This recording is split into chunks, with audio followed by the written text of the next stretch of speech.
Be me, watching this whole thing unfold from the coffee shop across the street. See this woman absolutely losing it in the window of her apartment.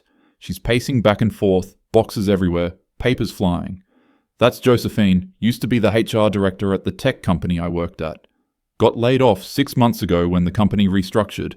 Ironic really, considering how many people she laid off herself. Anyway, she's literally screaming at these papers, like full-on yelling at inanimate objects. Decide to text my buddy Alan, who lives in her building. Dude, what's going on with the crazy lady in 4B? Oh man, you don't even know, she's been like this for 3 days. She's going through old work files or something. Keeps crying and yelling about ruining people's lives. This I gotta see. Alan invites me up, says Josephine's door is actually open. She's been talking to anyone who'll listen. Walk up there, and sure enough, door's wide open. Josephine's sitting on the floor, surrounded by what must be 50 manila folders. She looks like absolute hell. Hair unwashed, still in pajamas at 3 p.m, eyes red and swollen. They were all lies, she screams at no one in particular. Alan and I exchange glances. She notices us standing there. Do you know what I did? Do you know what I did? Lady, I don't even know you like that. I ruined them. I ruined all of them. She's holding up a file, shaking it. Thomas from accounting. Do you remember Thomas? Actually, yeah, I do remember Thomas. Quiet guy, kept to himself, always brought lunch from home. Got fired for creating a hostile work environment. Nobody believed it at the time. He asked Jennifer if she wanted to grab coffee, Josephine says, her voice breaking. That's it. That's all he did. He asked a co-worker to get coffee. She's reading from the file now. Jennifer reported feeling uncomfortable and unsafe. I wrote here that his behavior was predatory and demonstrated a pattern of inappropriate conduct. She looks up at us with these wild eyes. What pattern? There was no pattern. Starts laughing this horrible broken laugh. I made it up. I just decided there was a pattern because there had to be, right? Men like that, they're always predators. They just hide it well. That's what I told myself. That's what I told myself. Alan sits down on the couch. Why are you going through these now? Josephine wipes her face with her sleeve. Because I have nothing else. No job, no friends. My sister won't talk to me anymore. And I found these files when I was packing to move to a cheaper place. I don't know what I thought. Maybe I wanted to feel validated, like see, I was doing important work, protecting people.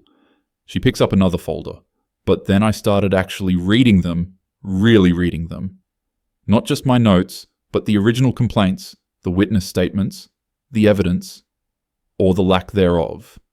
Oh shit. This is getting heavy. Do you know what I found? She asks, looking right at me. Or rather, what I didn't find. I shake my head. Evidence! She shouts.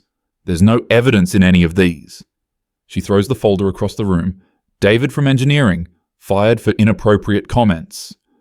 The comment was him saying, "You look nice today," to a woman wearing a new dress. She said it made her feel objectified. I put in my termination report that he had a history of sexualizing female colleagues. Where's the history? She's frantically flipping through pages. It doesn't exist. I just wrote that. Alan leans forward. Why would you write that if it wasn't true? Because I believed it had to be true. She's full on sobbing now. Because men are predators. Because women never lie. Because we have to believe all women. Because that's what I thought justice looked like. Because I thought I was making the workplace safer. She picks up another file. Ryan? Oh, God, Ryan. Yeah, I definitely remember Ryan. That one made news in our industry. Young guy, 28, super talented developer, got fired and blacklisted. He touched Amanda's shoulder, Josephine says quietly. During a fire drill, there was a genuine emergency situation, smoke in the building. He touched her shoulder to guide her toward the exit because she was panicking and frozen. She filed a complaint the next day for unwanted physical contact. Josephine's hands are shaking as she reads. I escalated this to a sexual harassment case. I wrote that his actions were inappropriate touching and showed lack of respect for bodily autonomy. I destroyed this kid's career over a fire drill. She hurls the file at the wall. Papers scatter everywhere. He was just trying to help her. He was trying to make sure she didn't die in a fire. And I made him into a monster. Picks up her phone, starts scrolling. I looked him up last week. You know what he's doing. Now? He drives for a rideshare service, master's degree in computer science, 5 years experience. And he drives drunk people home at 2 a.m. because nobody in tech will hire him. Because when they Google his name, they find articles about him being fired for sexual harassment. Articles that quoted me, my statements, my lies. Holy shit, this woman is actually having a complete breakdown. She stands up, starts pacing again. And the worst part, I was so proud of myself. Every single one of these terminations, I felt like I was doing something important.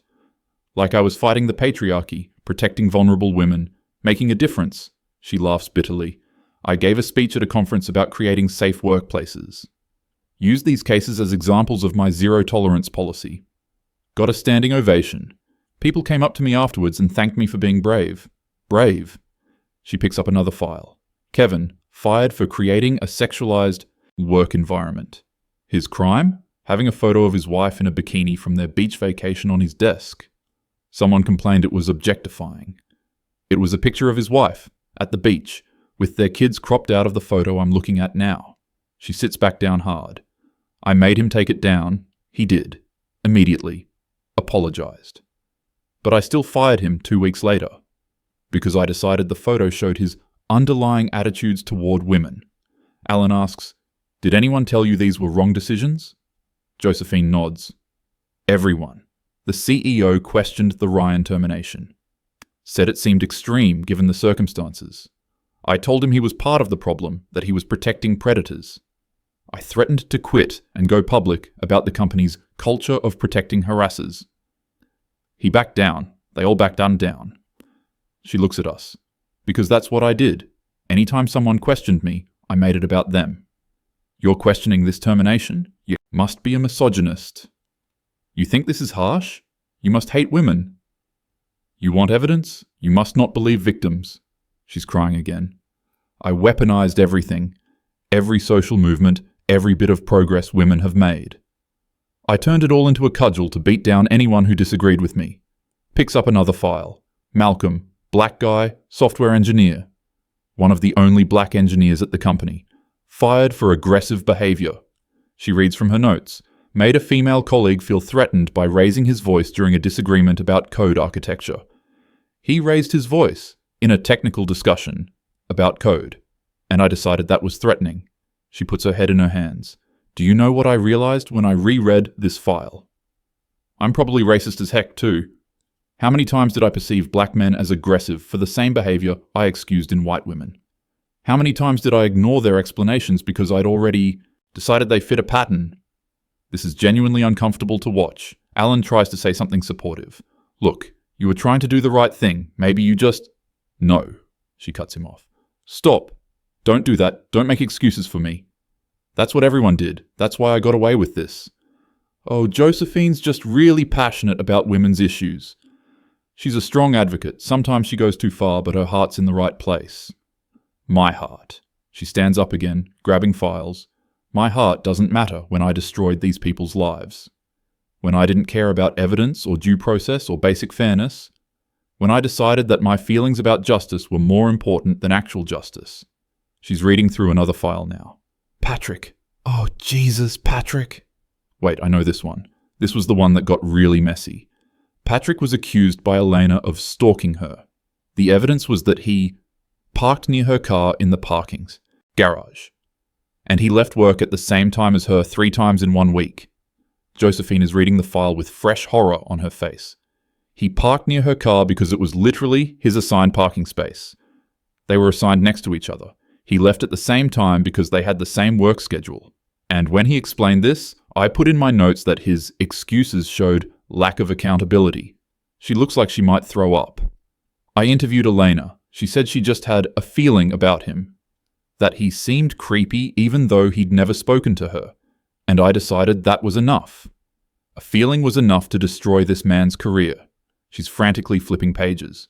I'm reading the follow-up notes now, after we fired him. Elena admitted to another colleague that she might have overreacted, that she was going through some stuff and feeling paranoid. This is documented right here. She waves the paper at us. And you know what I did with this information? Nothing. I did nothing. Because he was already fired, and admitting I was wrong would mean admitting the system was flawed. Would mean admitting I was flawed. Alan stands up. Have you thought about reaching out to any of these people? Apologizing? Josephine laughs. Oh, I've thought about it. I've spent 3 days thinking about nothing else. I even drafted emails. She shows us her phone. Dear Thomas, I'm sorry I destroyed your career over a coffee invitation. Dear Ryan, my bad about making you unemployable for helping during an emergency. Dear Patrick, whoops, turns out assigned parking isn't stalking. She throws her phone on the couch. What would that even accomplish? Other than making me feel better? Sorry I ruined your life. Hope this email helps. She sits back down among the files. I looked them all up. Every single one. Thomas moved back in with his parents. Took a job at his dad's auto shop. David's wife left. Him. The stress of unemployment. The shame. It destroyed his marriage. Malcolm left the tech industry entirely. Went back to school to be a teacher. She picks up Ryan's file again. Ryan tried to fight it. Hired a lawyer, tried to challenge the termination. I testified against him under oath. Said I had credible evidence of a pattern of harassment. I lied. Under oath, in legal proceedings. She's hyperventilating now. He lost everything fighting that case, went into debt. His lawyer told him to take a settlement and sign an NDA. He had no choice. Alan and I are just standing there. Neither of us knows what to say to this. You know what's funny? Josephine asks, but she's not laughing. I used to get so angry at men who wouldn't listen, who would dismiss women's experiences, who would demand evidence and proof. I thought that was the problem. I thought demanding evidence was just another way to silence victims. She looks at the files spread around her. But I didn't want evidence either. I just wanted confirmation of what I already believed. If the evidence supported my worldview, it was valid. If it didn't, it was part of the cover-up, part of the system protecting abusers. She picks up another file. Andrew. Fired for retaliation against a woman who reported him. She reported him for making a joke about his own wife. He said, marriage is hard, after someone asked how his weekend was. That was the joke. That was the entire joke. She reported it as demeaning to women. Josephine reads her own notes. I wrote, this comment reflects deeper misogynistic attitudes. When she reported him, he tried to defend himself. Sent an email explaining the context, asking for a meeting. And I decided that was retaliation, that he was intimidating the complainant. So I fired him for the original comment and for trying to defend himself. She closes the file. Do you see the trap I created? Do you see it? Defend yourself? That's retaliation. You're fired. Don't defend yourself. That's admission of guilt. You're fired. There was no way out. I made sure of it. She stands up and walks to the window. I thought I was making the world better. I thought I was protecting women, creating safe spaces, holding men accountable.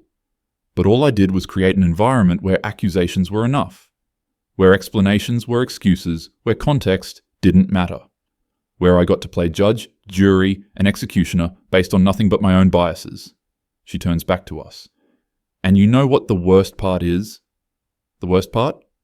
In all these files, in all these terminations, she's crying hard now. There were actual problems I ignored.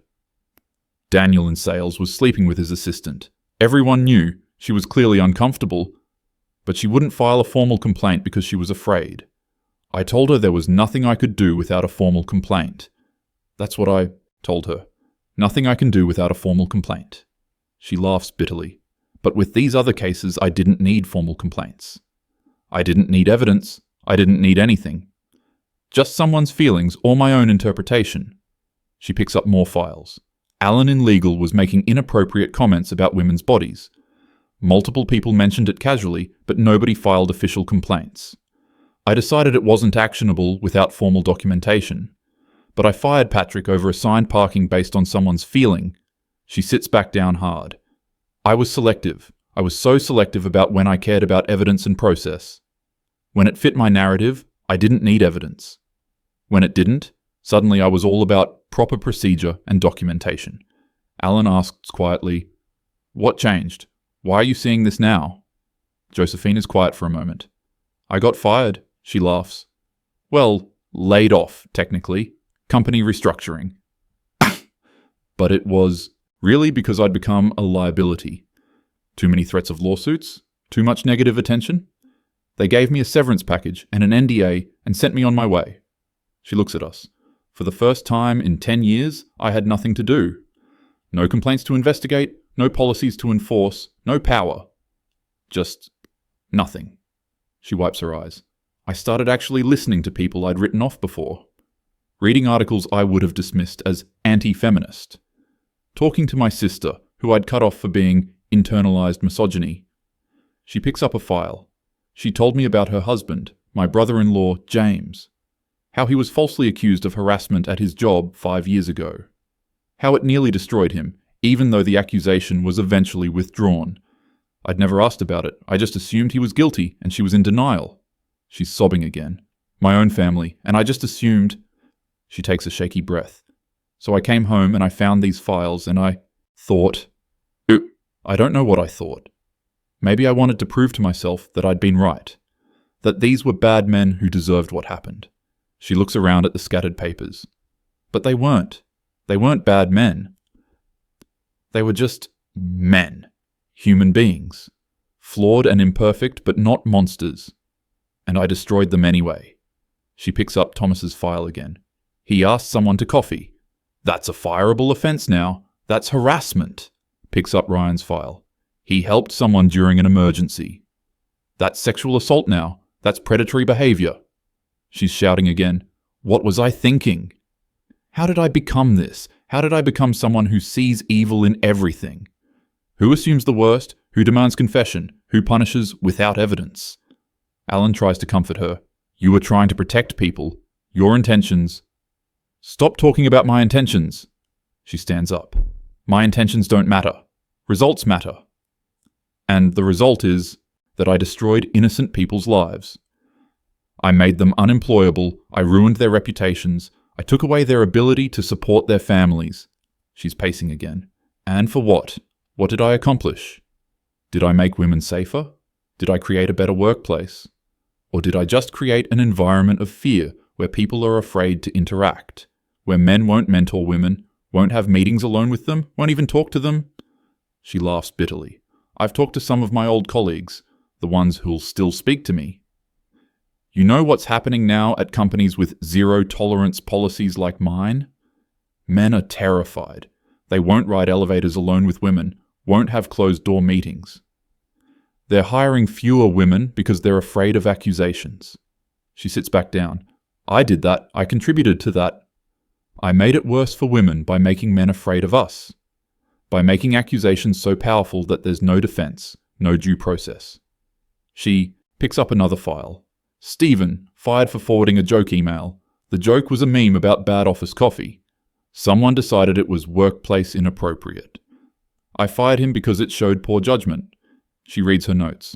Employees who lack judgment in small matters will lack it in larger ones. What does that even mean?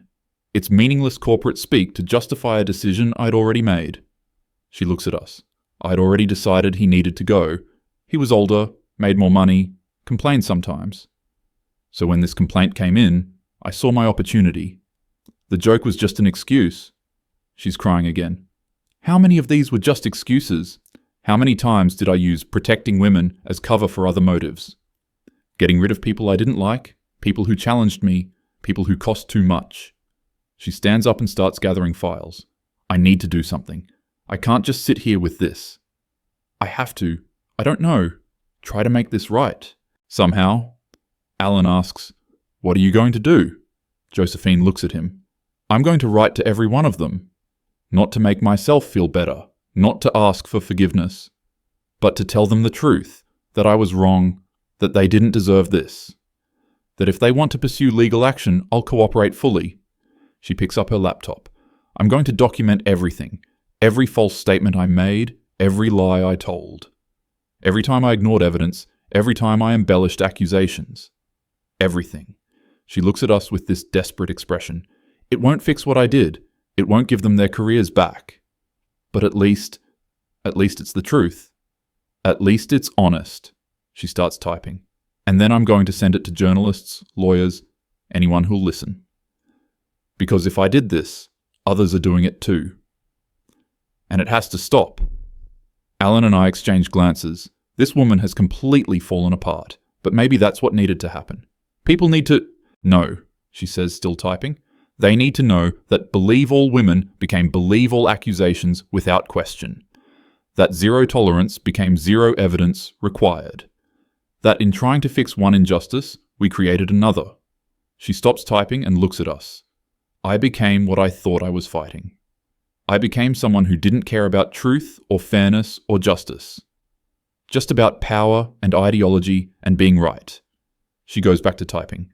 Thomas deserves to know he didn't do anything wrong. Ryan deserves to clear his name. All of them deserve the truth. She's crying as she types.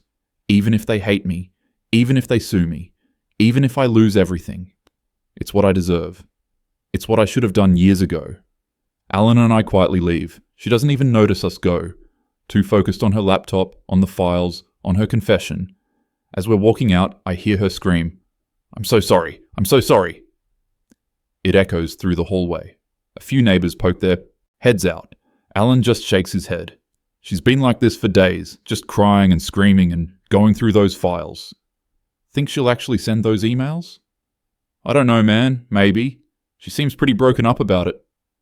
We go back to his apartment. Couple hours later, my phone buzzes. Email from an address I don't recognize. Subject line, "I'm sorry, I was wrong. You deserved better." It's from Josephine. She sent it to everyone who'd ever worked at the company. Must be hundreds of people. The email is long, really long.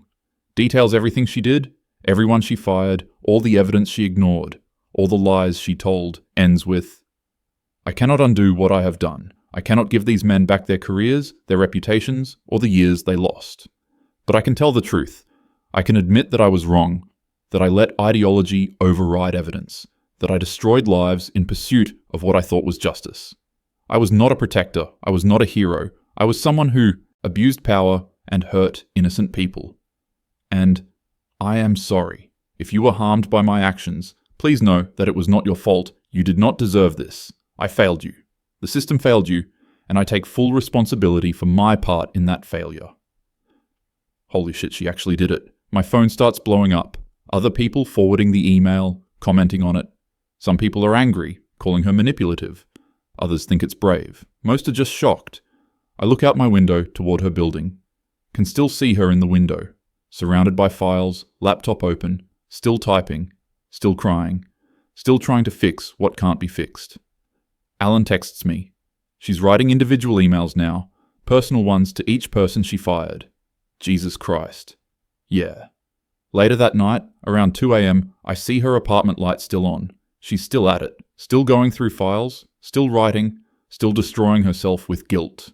My phone buzzes again. Email from Thomas, one of the guys she fired. He's responding to her public email. "I don't know if this makes it better or worse. I lost my career, my confidence, years of my life, because someone asked me to believe that I was a predator for inviting a colleague to coffee. And I started to believe it myself. Started to think maybe I was the problem. Maybe I was creepy and didn't know it. It destroyed me. Your apology doesn't fix that, but at least now I know. I wasn't crazy. I wasn't a monster. Thank you for that, I guess. Even if it's too late."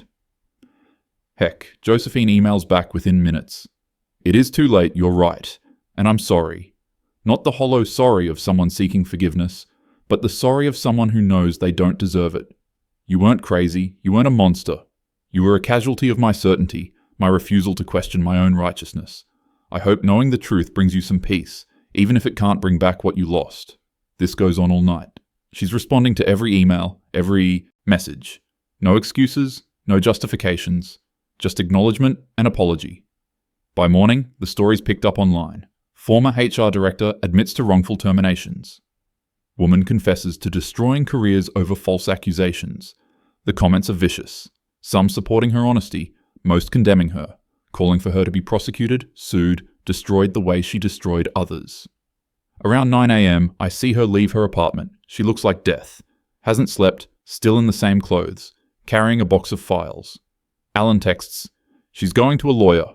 Wants to see if those guys can sue the company and her personally. She's going to help them build their cases." Is she insane? Maybe, or maybe she's finally sane for the first time in years.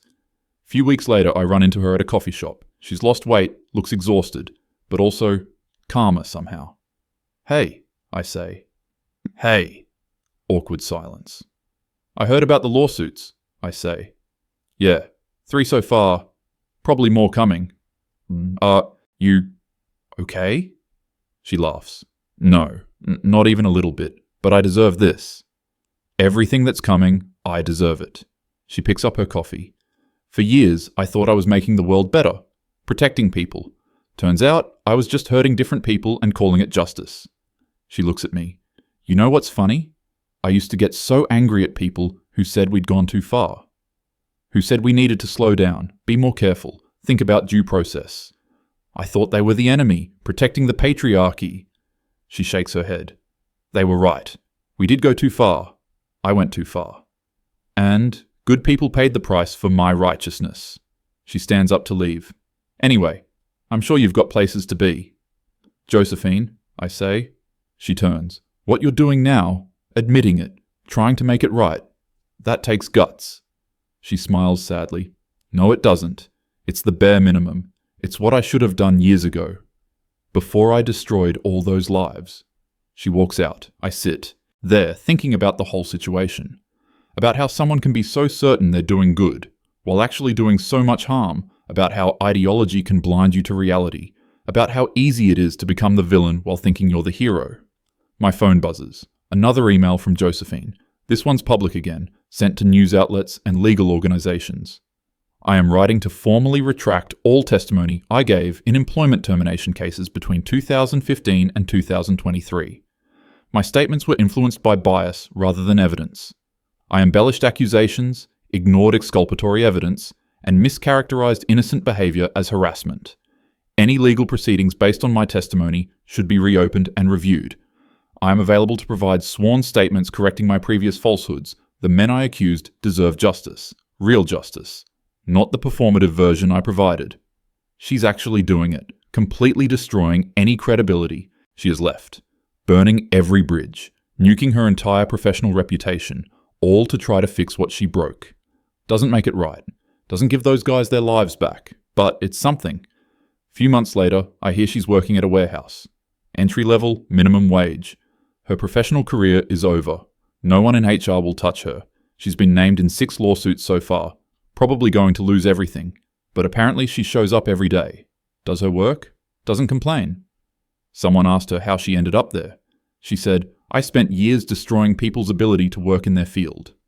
Now I know what that feels like. Seems fair.